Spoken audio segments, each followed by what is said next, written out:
Now the third group of secondary metabolite, which will include nitrogen containing compounds. Now this topic is again very important. So let's start.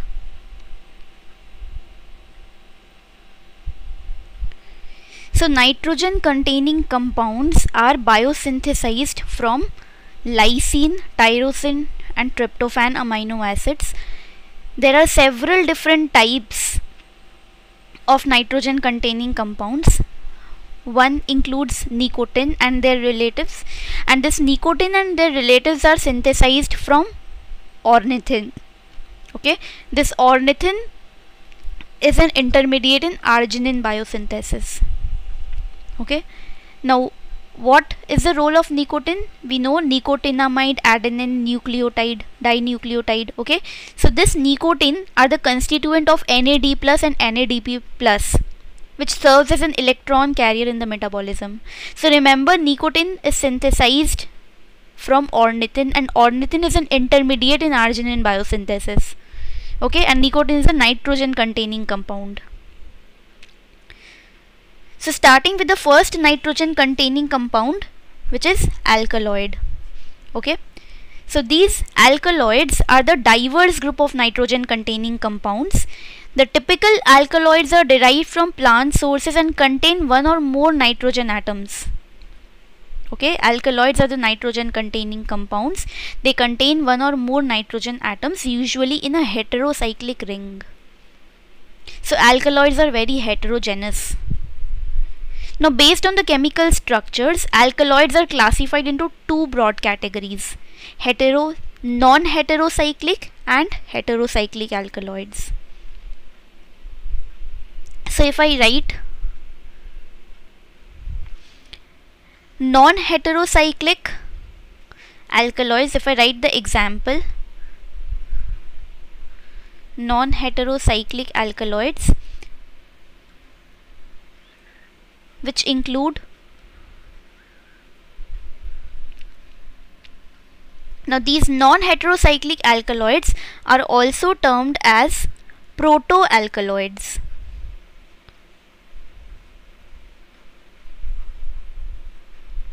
Okay, so example of these non-heterocyclic alkaloids, it includes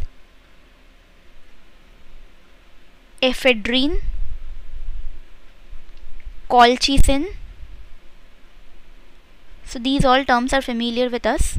Taxol, which has anti-cancerous activity. Okay, and many more. Now examples of heterocyclic include, now heterocyclic, which are the common ones, also known as typical alkaloids. So these are atypical alkaloids, not so common. So they are heterocyclic are typical alkaloids. Okay, the examples of typical alkaloids include pyrrole and pyrrolidine,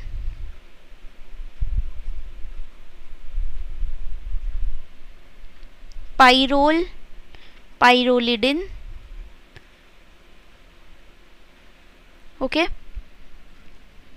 then it includes pyrrolizidine, which is very important. It has a large role in plants. Pyrrolizidine. Then it include tropane. Okay, so the ones which we have to remember, that only I am highlighting. So the one which is tropane, example is atropine and cocaine. Okay,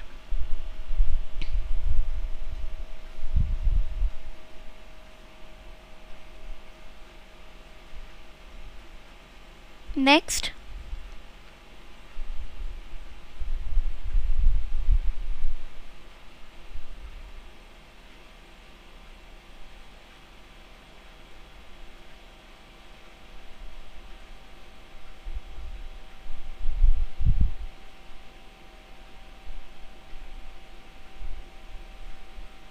just a moment.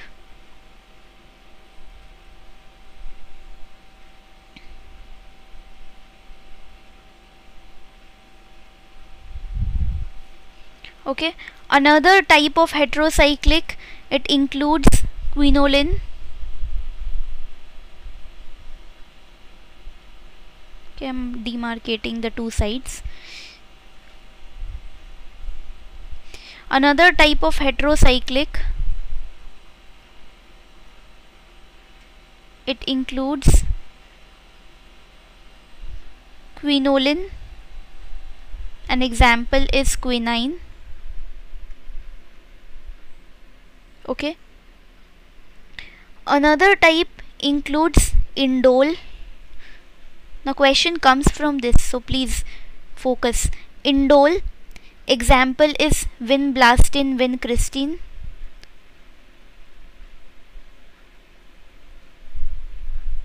Vincristine, I again correct.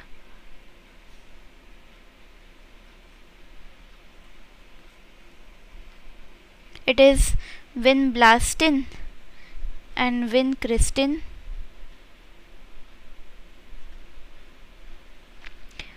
Another includes imidazole, so they have the role in cancer. Imidazole. Okay, so imidazole, ZOLE. So imidazole example, we are not concerned. Okay, then another kind of heterocyclic is purine.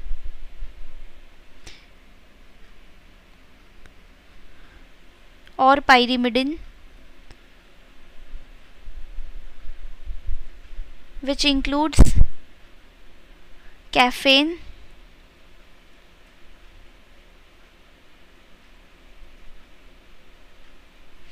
next is steroidal.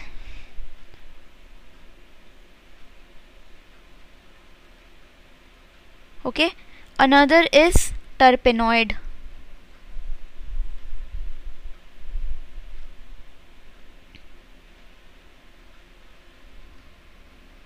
Okay, now these among these, the ones I have sorted few, and among the ones I wrote, there are, again I'm highlighting the important ones among the ones I wrote. So indole, so question came from here, is indole a nitrogen containing compound or not? So yes, purine, pyrimidine, yes, caffeine is there. Okay, pyrrolizidine is there, tropane is there. So please, these four you keep in mind. Okay, next. So non-heterocyclic are the atypical ones. They include ephedrine, colchicine, Taxol, and also erythromycin. Taxol, erythromycin. Okay, and heterocyclic, which is the typical one, it includes pyrrole, pyrrolizidine, tropane, indole, purine, steroidal, terpenoid. Okay, now these pyrrolizidine alkaloids are of great significance. How? They naturally occur in the non-toxic form, in the non-toxic nitrogen oxide form in the plant. When these nitrogen oxides, which are the pyrrolizidine alkaloids, when these nitrogen oxides enter the herbivore digestive tract, okay, they become toxic. Within the plants they are non-toxic, but when they enter herbivore's digestive tract, they become toxic. So what happens in the herbivore's digestive tract? They are quickly reduced to uncharged hydrophobic tertiary alkaloid. Okay, they are reduced in that form which can easily pass through the membrane. Okay, since they can easily pass through the membrane, they become toxic to the herbivores. But a very important characteristics, very important, this concept, what we see, that there is a kind of herbivore named as cinnabar moth, scientific name Tyria. Now they have the ability, like when they feed on plant which produce this pyrrolizidine alkaloid named nitrogen oxide, when they feed on such kind of plant, nitrogen oxide enter in their body. and they have the ability to reconvert this pyrrolizidine to non-toxic nitrogen oxide form again. Okay, so inside the cinnabar moth they can be reconverted to non-toxic nitrogen oxide form immediately after it is absorbed in the digestive tract. So what's the role if they have N oxide in the non-toxic form inside their body? Then what this N oxide, nitrogenous oxide, will do inside the body of herbivore? Now these nitrogen oxide inside the body of herbivore, they store it as their own defense response. Okay, so these herbivores, which means cinnabar moth, they will store this nitrogen oxides inside their body as defense against their own predators. Okay, so they have taken nitrogen oxide from the plants.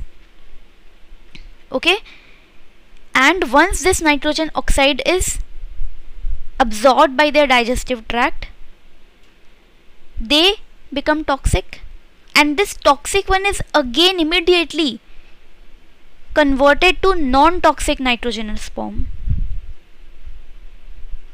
Okay, this non-toxic nitrogen oxide can be stored in their body as defenses against their own predators. So when predators will attack cinnabar moth, they will release nitrogen oxides into the body of the predator. Okay, so that they can show the defense response against the predator. Okay, this is a peculiarity. So see, nitrogen oxide, when they exist in plants, they are non-toxic. In the digestive tract, they are reduced in the toxic form. But cinnabar moth has the capability to reconvert this non-toxic, to reconvert this toxic to non-toxic again. Okay, they oxidize to the non-toxic form again, and this is an adaptation of certain herbivores. Clear? Now it was believed that they are synthesized in cytoplasm and are stored in vacuole. Okay, so vacuole act as a compartment for the alkaloid storage, and it is very much essential for alkaloid to be stored in the vacuole to be prepared for any kind of defense response. So storage of alkaloid in high concentration is a prerequisite for allelochemical roles as defense compounds. It is a prerequisite for allelochemical roles. Now what are allelochemical roles? That they will release the chemicals outside their body, okay, and will not allow the plant in that area to grow. Okay, so when they are stored, when they move towards the vacuole for the storage, then they have to move inside the vacuole against the concentration gradient. Okay, so they inside the vacuole large amount of alkaloid are still present. Okay, so see, they move inside the vacuole against the concentration gradient. Since vacuole has low alkaloid, okay, it is used up frequently, they have low alkaloids, high alkaloid are there in the cytoplasm. So from high concentration it is moving to where?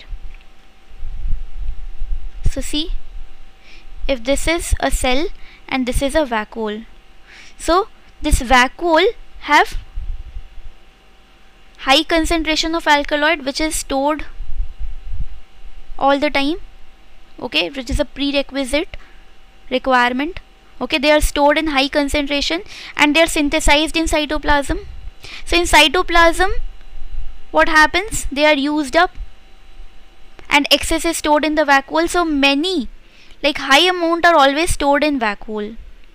Okay, since vacuole has high concentration and more allelochemicals move inside the vacuole as well, so it is moving from low to high concentration, from low to high concentration.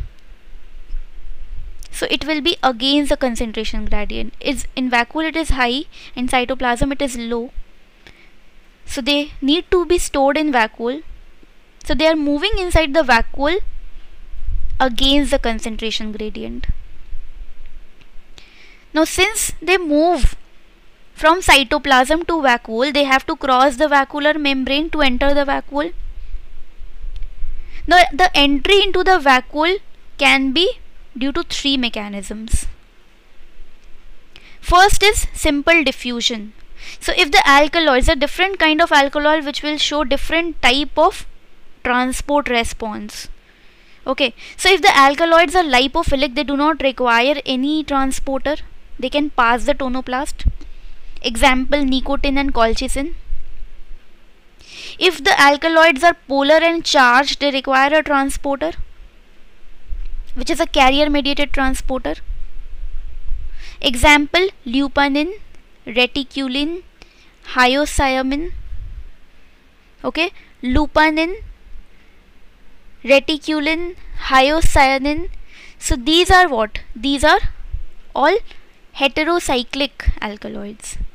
Now membrane fusion in case of alkaloids that are formed in vesicle enclosed compartment. Some alkaloids are formed in vesicle, so they enter into vacuole by membrane fusion. Example, berberin. Okay. Now, so they move from the organ of synthesis, which is believed to be cytoplasm, to the storage organ, which is believed to be vacuoles, through symplastic pathway or apoplastic pathway. Okay, symplastic means involves the cytoplasm cell to cell. Okay, or through the involvement of cell wall. Okay, when they have to move long distance, they can take the route of cell wall also. Now what role alkaloids play? So like other secondary metabolites, they also play the role in defense against herbivores. They also play a role in antimicrobial defense, allelopathy. Okay, they have a pungent taste, and they are very toxic, bitter in taste. Okay, now this is again an important one, that all alkaloids, like some alkaloids have the medicinal value also. Okay, so which one are those? So all alkaloids are not toxic. Some are when given in a particular amount, given in a proper amount. Okay, some of the alkaloids are beneficial as a medicinal purpose also. So see for example pyrrolidine alkaloid. They are synthesized from ornithine, and example of pyrrolidine is nicotine. And nicotine is a stimulant or depressant or tranquilizer. Tropane is an alkaloid which is synthesized from ornithine. Example of tropane is atropine, which prevents intestinal spasms, antidote to other poisons. So please memorize these chart. This is very important. Match the column questions come from this chart. Once there was a question that identify which one is alkaloid and which one is not. Okay, so please remember these names fall under alkaloid class. Okay, so I read it all once. Piperidine, the precursor is lysine or acetate. Pyrrolizidine, a very important one, precursor is ornithine. Quinolizidine, precursor is lysine, examples is leupanin. Isoquinoline, indole, example is tryptophan. Okay. Now reserpine, which is used for the treatment of hypertension, and strychnine, which is used for the treatment of eye disorders, rat poison. Okay. Now atropine includes atropine and cocaine. Atropine is for intestinal spasms, dilates the pupil. Now cocaine, stimulant of the central nervous system, and it is a local anesthetic. Okay, these ones you have to remember. Now coming to the second part, glycosides. Now glycoside is a molecule in which carbohydrate is bonded to sugar. Okay, and this bond is a glycosidic bond.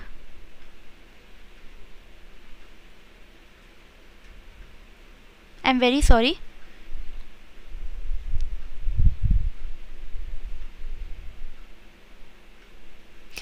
Carbohydrate is bonded with a non-carbohydrate moiety, and the bond which they form is a glycosidic bond. Okay, now this non-carbohydrate moiety contains a hydroxyl group. Okay, so this the glycosides contain the hydroxyl group.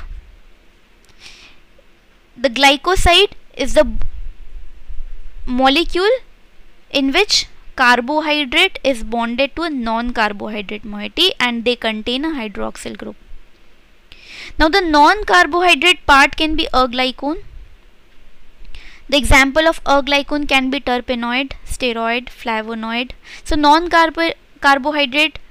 So carbohydrate is known as glycone, and the non-carbohydrate we will say as aglycone. Several kinds of aglycone can be there. It can be terpenoid, steroid, flavonoid, and other simple phenolics. The sugar most commonly used is glucose. Now there are different types of glycosides, among which three are most common, which are saponins, cardiac glycosides, and cyanogenic glycosides. Now saponins we already studied in terpene. Here we are studying again. Okay, because they are a kind of glycoside also. Now saponins are a glycoside. They contains either steroid or triterpenoid aglycone. So the aglycone part in saponins can be steroid or triterpenoid, which is linked to carbohydrate via glycosidic bond. Now presence of both lipid soluble and water soluble components. Since saponins, it is formed of carbohydrate or non-carbohydrate. Non-carbohydrate part, if it's steroid, then it is lipid soluble, and sugars are water soluble. So presence of both lipid soluble and water soluble property, they can give detergent properties. The name of saponin is derived from the word saponaria, okay, which at one time was employed as a soap substitute. Now these saponins, since they have the detergent property, they protect the plant against fungal attack and herbivory. Okay, they have high anti-inflammatory effects.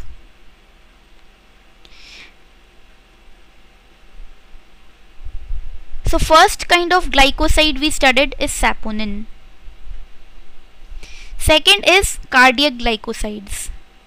So these cardiac glycosides are steroid glycosides.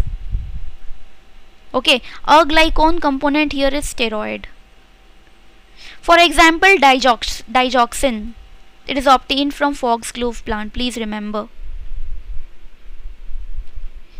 Now what is the role of cardiac glycosides? That they inhibit sodium potassium pump. Now if you remember, in terpenoids we studied something starts with C, that also have a role in inhibiting an enzyme. So if you remember, in terpene we have studied cardenolides, which inhibits sodium ATPase transporter. Okay, which sodium potassium ATPase transporter, which causes the heart arrest. So here cardiac glycosides, it inhibits sodium potassium pump, and as a result it increases intracellular Na+ concentration.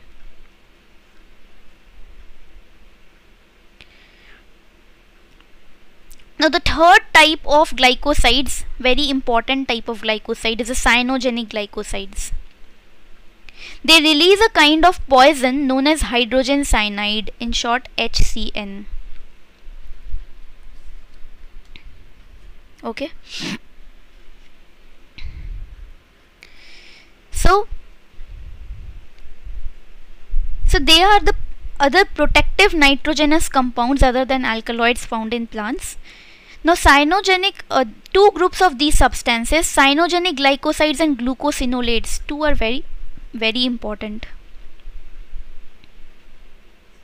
Okay, now very important this line as well. They are not in themselves toxic but are readily broken down to give off volatile compounds when the plant is crushed. So when the plant is intact, they are not in the toxic condition, but when the plant is crushed, okay, these compounds break to give the volatile poisons.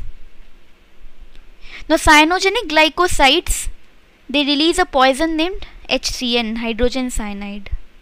Now how the structure of cyanogenic glycosides looks like? It has a C,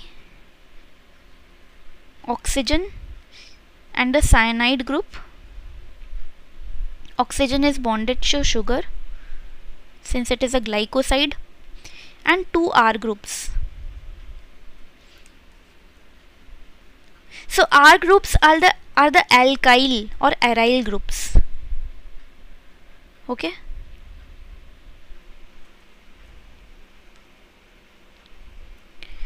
So they are the derivatives of 2-hydroxynitriles. They are formed from 2-hydroxynitriles. So in cyanogenic glycosides, cyanogens,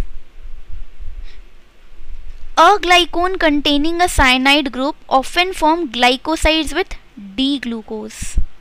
So glycoside is a glucose part and a glycone part are cyanogens. Okay, and the glucose part is what? D-glucose, which is a glucose part is D-glucose, and a glycone, which is without sugar part, is cyanide. Now they are derived from 4 L amino acids: phenylalanine, tyrosine, valine, isoleucine, or from nicotinic acid.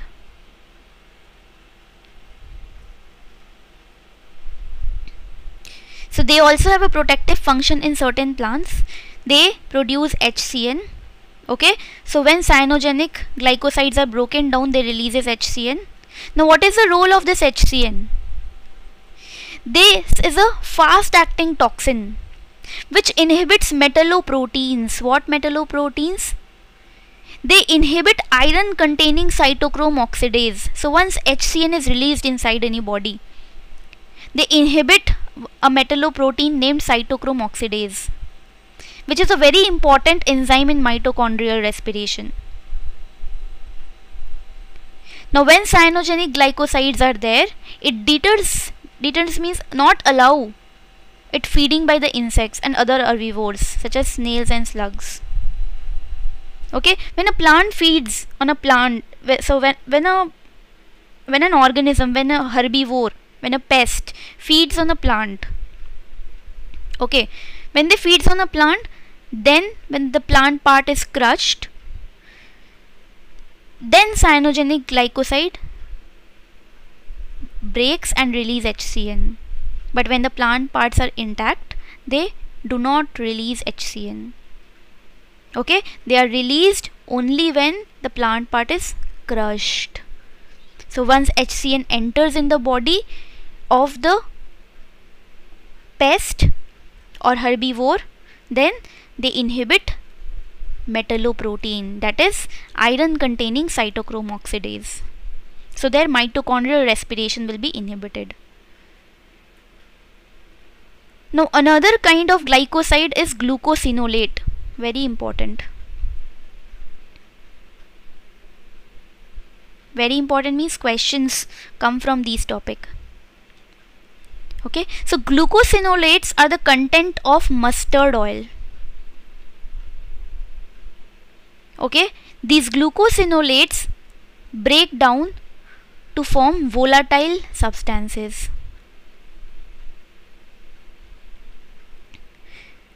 Now, same like cyanogenic glycosides, glucosinolates are also stored in the plant separately from the enzymes that hydrolyze them. Okay, so the enzymes which hydrolyze them, they are not present along with the enzymes that hydrolyze them. They are stored in a separate place so that they will not be hydrolyzed within the plant. Okay, so the enzymes which hydrolyze these glucosinolates are present in a separate place and they are stored in a separate place. So when enzymes come in contact with them, they are brought into contact with these enzymes only when the plant is crushed. Now who will crush the plant? The pest or herbivore which will attack that plant. In that way, when they will crush it, during that time they will be released. During that time, these enzymes will come in contact with glucosinolates and make the compound toxic.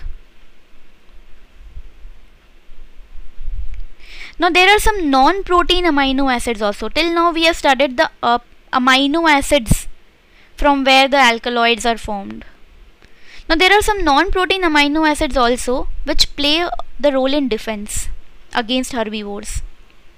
So we all know that there are 20 amino acids into the proteins, incorporated into the proteins.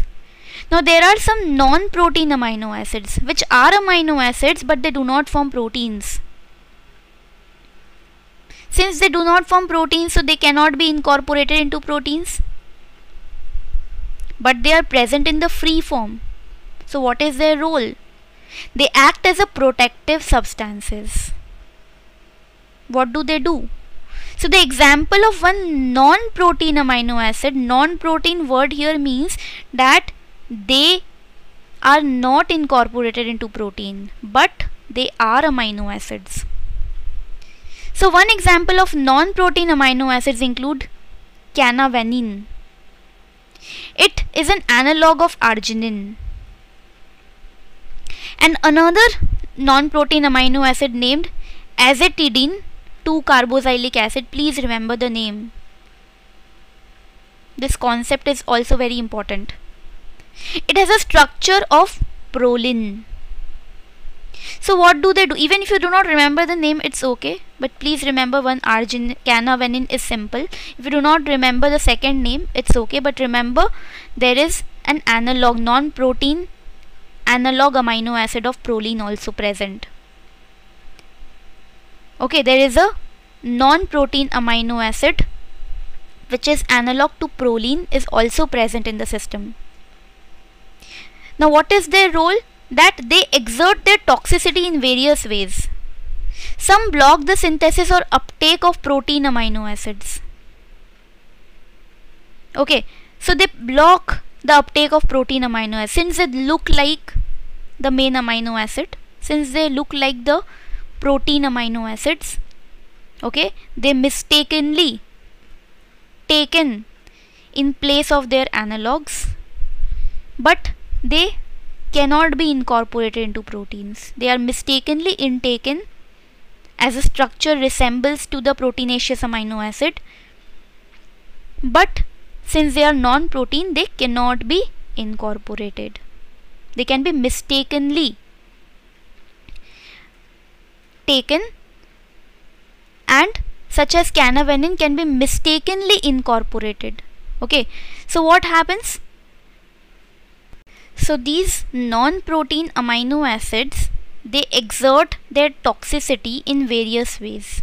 Okay, they are not incorporated into protein generally, but they can show the toxicity in various ways. Some block the synthesis or uptake of protein amino acids. Others, such as canavanine, can be mistakenly incorporated into proteins. Okay.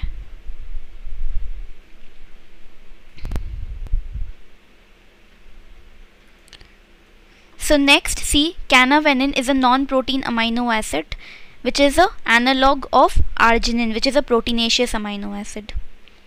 Okay, azacitidine 2 carboxylic acid is an analog of proline. Okay, so plants that synthesize non-protein amino acid, they are themselves not susceptible to the toxicity. Okay, themselves they are free from the toxicity. Okay, so the non-protein amino acids are not incorporated into proteins but are defensive compounds found in free form in plants. Okay, they show their toxic effects in the predators. Now we'll solve some questions. Which of the following secondary metabolites is characterized by the presence of a central carbon atom that is bound by sulfur to a glycone group and by a nitrogen to a sulfonated oxime group? So if we look all, glycone and aglycone part we saw only in glucosinolates. Okay, we did not find any glycone and aglycone concept in rest 3. In only glucosinolates we found the glycone concept. Okay, and since the glycone or the gluco part is seen in glucosinolates only. So glycone group is only present in glycosides. Now this question came in December 2017. Given below are some statements on secondary metabolites in plants. Glucosinolates are synthesized by elongation in the length of the side chains of their precursor amino acids. So precursor amino acids side chains are when then elongated, okay, then they are synthesized. All terpenes produced in herbs and spices are sticky, oily liquids which reduces the palatability of these plants. So all terpenes are not oily liquids. All terpenes are not producing sticky, oily liquids. Some produce carotenoids, okay. These carotenoids do not reduce the palatability of the plants. Okay, so all are not producing or all are not oily sticky liquids. Okay, now cyanogenic, so this is wrong because all are not sticky oily liquids. Now cyanogenic glycosides are produced and stored in a toxic form. No, they are not stored in the toxic form. They are stored in the non-toxic form.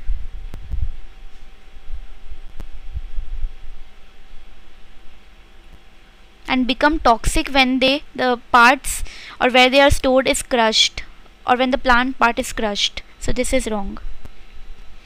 The defense molecules alkaloid or their precursor are gathered from the plants and used by some insects for their own protection against predators. We studied about pyrrolizidin, I told. They are stored by the plants.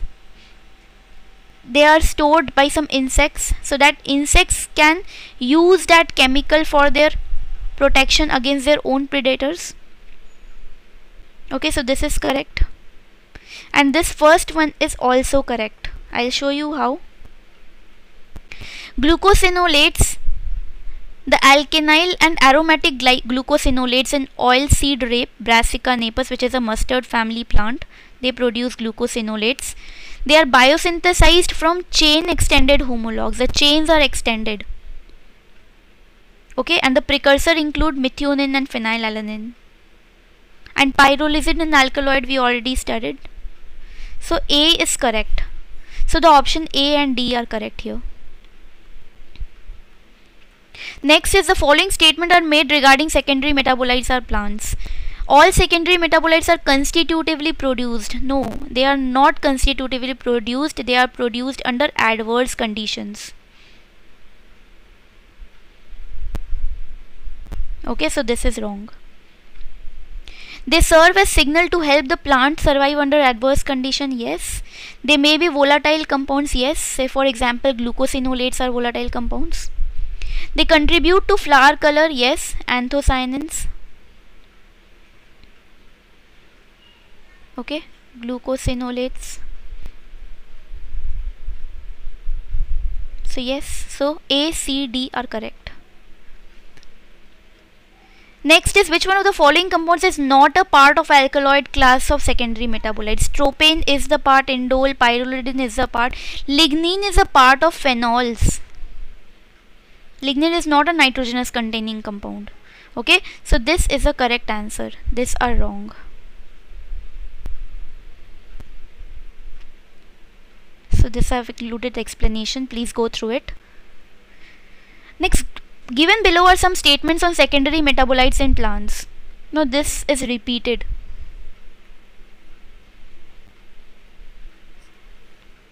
Answer will be, you will tell me. So here I complete my class, and again, if you have any problem, you can ask me clearly. I hope this is a very simple topic, and once you go through all the videos, I think you can solve all the questions related to this topic. Okay, so please solve all the questions, and still if you have any query, you can ask me. I hope this will help you. Thank you.